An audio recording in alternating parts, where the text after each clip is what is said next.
நான் டெய்லி ஜெபிக்கிறேன், ஆனா ஆண்டவர் எனக்கு பதிலே தரல. ஏன் பதில் வராம இருக்கு என்னுடைய ஜெபத்துக்கு? இதானே உங்க மனசுல இப்போ ஓடிட்டு இருக்கு.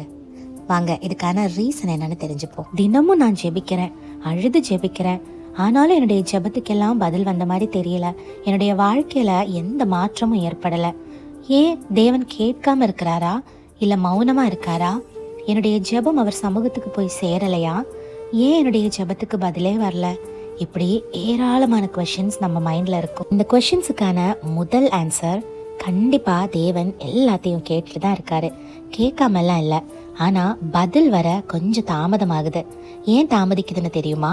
யாத்ராகமம் 2வது அதிகாரம் 24வது வசனத்துல சொல்லப்பட்டிருக்கு, தேவன் இஸ்ரவேல் மக்களின் பெருமூச்சை கேட்டு அவர்களை நினைத்தருளினார் அப்படின்னு.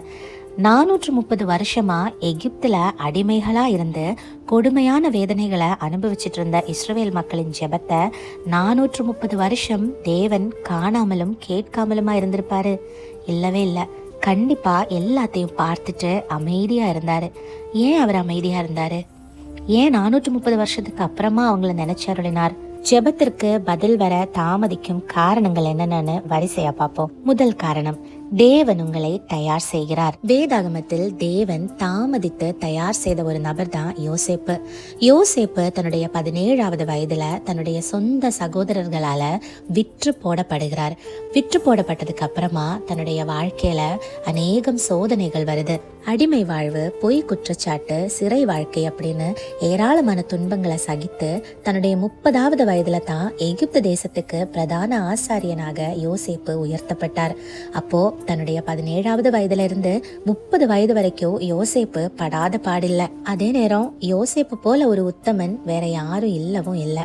இப்படி உத்தமனா வாழ்ந்துட்டு இருந்த யோசேப்பு தன்னுடைய வாழ்க்கையில அடிமேல அடி வாங்கிட்டு இருந்தப்போ எத்தனையோ தடவை தேவன் கிட்ட மனசுலயாவது கண்டிப்பா கேட்டிருப்பாரு, ஏன்பா எனக்கு இவ்வளவு கஷ்டம் அப்படின்னு கேட்டிருப்பாரு, கண்டிப்பா இல்லையா?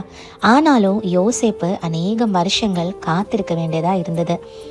ரகசியமா தேவன் யோசேப்பை தயார்படுத்திட்டு இருந்தார். எதுக்கெல்லாம் தயார்படுத்தினாரு? தலைமைக்கு தயார்படுத்தினார். பொறுமையாக இருக்க கற்றுக் கொடுத்தார். குணாதிசயத்தை வளர்த்தார். அதே போல எந்த நேரத்திலையும் பெருமை வந்துடக்கூடாதுன்றத ரொம்ப பாதுகாப்பா யோசேப்பை வளர்த்தெடுத்தார். அப்போ யோசேப்பின் வாழ்க்கையில காத்திருப்பு அவரை தயார்படுத்துவதற்கு ஒரு பெரிய வெப்பனா தேவன் யூஸ் பண்ணியிருக்காரு. 2வது காரணம், நீங்கள் கேட்பது தேவனின் சித்தமா? 1 யோவான் 5வது அதிகாரம் 14வது வசனத்துல நாம் வாசிப்போம், நாம் எதையாகிலும் அவருடைய சித்தத்தின்படி கேட்டால் அவர் நமக்கு செவி கொடுக்கிறார் என்பதே அவரை பற்றி நாம் கொண்டிருக்கிற தைரியம். வேதாகமத்தில் எஸ்தர் ராணி தன்னுடைய இஸ்ரவேல் ஜனங்களுக்காக உபவாசம் இருந்து ஜெபிக்கிறார். அந்த ஜெபமும் கேட்கப்படுது. அந்த ஜெபம் கேட்கப்பட்டதற்கான முக்கிய காரணம், அந்த ஜெபமானது தேவ சித்தமுள்ளதாய் இருந்தது. 3வது காரணம், சரியான நேரம் இன்னும் வரவில்லை. பிரசங்கி 3வது அதிகாரம் 1வது வசனத்துல ஒவ்வொன்றுக்கும் ஒவ்வொரு காலம் உண்டு அப்படின்னு வாசிக்கிறோம். அதே பிரசங்கியின் புஸ்தகம் 3வது அதிகாரம் 11வது வசனத்துல அவர் சகலத்தையும் அதினதின் காலத்திலே நேர்த்தியாக செய்திருக்கிறார் அப்படின்னு வாசிக்கிறோம். சரி, இந்த மௌன காலத்துல நம்ம என்ன செய்யணும்? முதல்ல ஜெபத்தை நிறுத்தக்கூடாது. ஜெபத்தை எந்த காரணத்துக்காகவும் நிறுத்திவிடவே கூடாது. 2வது விஷயம், நன்றி சொல்லணும். உங்க வாழ்க்கையில் அந்த நேரத்துல கஷ்டம்தான் நடந்துட்டு இருக்கு அப்படின்னு கூட வச்சுக்கோங்க. ஆனாலும் நன்றிப்பா, இன்னைக்கு என்ன நடத்துனீங்களே அதுக்கு நன்றி அப்படின்னு நன்றி சொல்லிட்டே இருங்க. 3வதா, தேவ வசனத்தில் நிலைத்திருக்கணும்.